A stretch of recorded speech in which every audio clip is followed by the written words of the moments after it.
통증만 줄여주는 그런 약이 아니라 생리통이 생길 수밖에 없는 그런 원인들, 기능적인 원인들을 복합적으로 개선시켜주는 효과가 있습니다.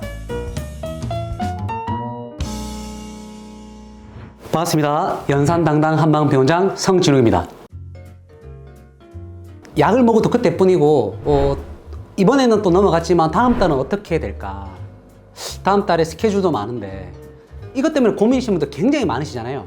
자, 오늘은 생리통이 근본적으로 생기는 이유와 기전에 대해서 조금 알아보고요. 그런 생리통을 어떻게 하면 효과적으로 해결할 수 있을지에 대한 솔루션을 좀 제가 알려드리려고 해요. 그러니까 솔루션의 핵심은 골반을 교정하는 것과 그리고 한약을 복용하는 방법인데요. 매번 반복되는 생리통을 그냥 참고 지나가지 않으셔도 된다. 그 말씀 꼭 드리고 싶어요. 자, 끝까지 영상을 집중해 주시기 바랍니다. 첫 번째는 구조적인 문제예요. 즉, 자궁 근종이 생겼거나 다낭성 난소 증후군이 생겼거나 성근증이나 자궁 내막증이나 자궁 안에 뭔가 생겨서 생기는 문제, 또는 자궁의 위치가 뒤로 넘어가 있는 자궁 후굴과 같은 그런 경우라면 자궁의 구조적인 문제로 인해서 통증이 생길 수밖에 없습니다. 자, 그리고 또 하나는 뭐냐면 골반이 틀어졌을 가능성도 우리가 생각을 해봐야 돼요. 자궁은 골반으로부터 혈액을 공급받도록 되어 있겠죠. 모든 혈관은 복부를 지나서 골반을 지나서 자궁으로 공급이 되는데 그 공급되는 과정에서 자궁 옆에 있는 인대나 근육들을 지나게 되어 있습니다. 하지만 골반이 틀어졌을 때는 이런 인대나 근육들이 틀어지게 되고 긴장이 유발되면서 자궁에 혈류가 공급이 제한이 되는 이런 문제들이 생길 수가 있다는 거죠. 그렇게 되면 산소나 영양분이 자궁으로 충분히 공급될 수 없고 혈액이 충분히 공급될 수 없는 환경이 되기 때문에 자궁이 긴장되게 되고 또 통증이 유발될 수 있는 그런 환경이 생길 수 있다는 겁니다.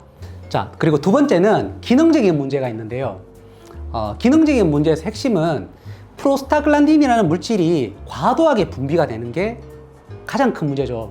자, 생리 때가 되면 이 프로스타글란딘이라는 물질이 많이 분비가 되면서 통증을 유발하는데 이 물질은 자궁을 수축시켜서 자궁 내막을 탈락시키는 효과가 있어요. 그런데 이 프로스타글란딘이 너무 많이 분비되게 되면 자궁을 너무 과하게 수축시켜서 그로 인해서 생리통이 생기는 부분들이거든요.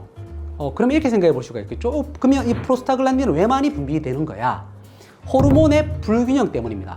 그러면 호르몬의 불균형은 왜 오는 걸까? 또 이렇게 생각을 우리가 해볼 수 있는 거잖아요. 자, 가장 흔한 부분들은 식습관입니다. 식습관. 체질에 맞지 않는 음식을 많이 드시거나 인스턴트 많이 드시면 그 호르몬 불균형이 생길 수밖에 없고요. 그리고 이 불면증도 많이 관계를 하게 됩니다. 그 다음에 잘못된 다이어트나 비만, 또 저체중, 이런 부분들이 이런 호르몬 불균형을 만드는 핵심 원인이 될 수가 있어요. 그리고 요즘에는 플라스틱이나 환경 호르몬에 너무 많이 노출되기 때문에 이런 환경 호르몬에 많이 노출된 것도 이런 호르몬 불균형을 만드는 주요 원인이 됩니다. 자, 구조적인 원인으로 인해서 생리통이 심해졌다면 가장 먼저 고려해야 될 방법은 바로 골반 교정입니다. 골반 교정을 하는 방법은 도수 치료나 추나 치료, 그리고 운동요법이 있겠습니다.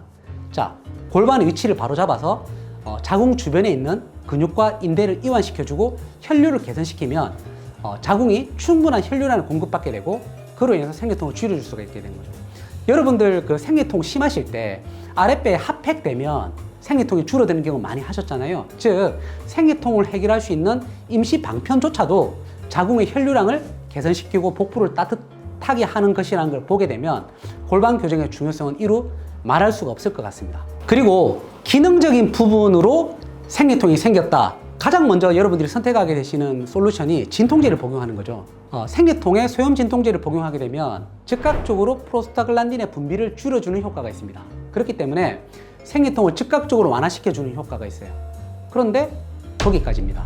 더 이상의 근본적인 원인에 대한 해결은 없고 프로스타글란딘의 분비를 줄여주는 효과만 있기 때문에 혈액순환의 개선을 해결한다든지 틀어진 골반을 교정한다든지 이런 원인에 대한 해결책은 없는 거죠. 하지만 한약은 프로스타글란딘의 분비를 줄여주는 효과도 있고 추가적으로 다른 원인들을 해결을 같이 해주시는 장점들이 있다는 겁니다. 복부 안쪽에 있는 혈관들을 확장시킴으로써 자궁으로 들어가는 혈류량을 개선시키는 효과도 있고, 그리고 자궁 내부의 어혈을 제거해서 혈액순환을 도와주는 그런 부분들도 도움이 되겠고요. 그리고 호르몬의 불균형을 개선시켜서 생리 주기를 조절해주는 효과까지 같이 있는 거죠. 그렇기 때문에 한약은 생리 통증만 줄여주는 그런 약이 아니라 생리통이 생길 수밖에 없는 그런 원인들, 기능적인 원인들을 복합적으로 개선시켜주는 효과가 있습니다. 그리고 한약 중에서 효과가 있는 대표적인 약재가 계지복용환이나 당기적약산, 대영전 이런 약들인데 이런 약물들은 지금 현재는 첩약 건강보험으로 건강보험 적용이 되는 항목이라서 실비보험 청구도 가능하기 때문에 이런 생리통으로 고생하시는 분들은 꼭 한약이나 또 추나요법 같은 이런 건강보험이 되는 이런 치료 방법들을 적용시켜서 좀 삶의 질을 올려보시면 좋을 것 같습니다. 첫 번째는 규칙적인 식습관을 가지시는 것이 좋습니다. 가공식품이나 정제된 당, 정제 곡물을 좀 줄이시고 항염증 효과가 있는 생강이라든지 강황, 오메가3가 풍부한 생선 종류 이런 부분들을 즐겨 챙겨 드시면 호르몬 조절에도 도움이 되고 생리통을 완화하는 데 많은 도움이 됩니다. 그리고 호르몬 분비를 망가뜨리는 가장 큰 습관 중에 하나가 수면 관리의 부족인데요. 잠을 너무 늦게 잔다든지 불면증이 심하신 분들은 그 부분을 좀 집중해서 잠을 좀 오래 주무시고 좀 푹 쉴 수 있는 환경을 만들어 주시는 게 좋고, 그리고 스트레스를 줄이는 것이 무엇보다 중요하고요. 호르몬을 조절하는 데 도움이 되는 여러 가지 부분들 중에 하나가 적절한 체중 관리입니다. 살이 너무 많이 빠져서 너무 스키니한 분들은 지방이 부족하기 때문에 필요한 만큼의 호르몬을 생산하지 못하는 경우들이 있어요. 또는 살이 너무 과다해서 호르몬을 좀 과다하게 분비할 수밖에 없는 그런 환경에 있는 분들은 또 생리통이 심할 수밖에 없습니다. 그렇기 때문에 적절한 체중 관리도 중요하다는 점 꼭 기억해 주셨으면 감사하겠습니다. 여러분, 생리통을 접근하실 때 매번 진통제 드시면서 다음 생리 때는 또 어떡하지 이런 고민하지 마시고 일시적인 증상을 완화하는 치료보다 조금 시간을 가지고 좀 근본적인 치료를 할 수 있는 솔루션을 찾아서 치료하시는 것이 도움이 될 것 같고요. 제가 오늘 말씀드린 구조적인 원인은 추나와 도수 치료를 통해서 골반 교정을 하는 방법 권해드리고요. 그리고 기능적인 문제가 있다면 한약으로 호르몬 균형을 바로잡고 생활 습관을 바로잡는 방법으로 생리통에서 벗어나셨으면 좋겠습니다.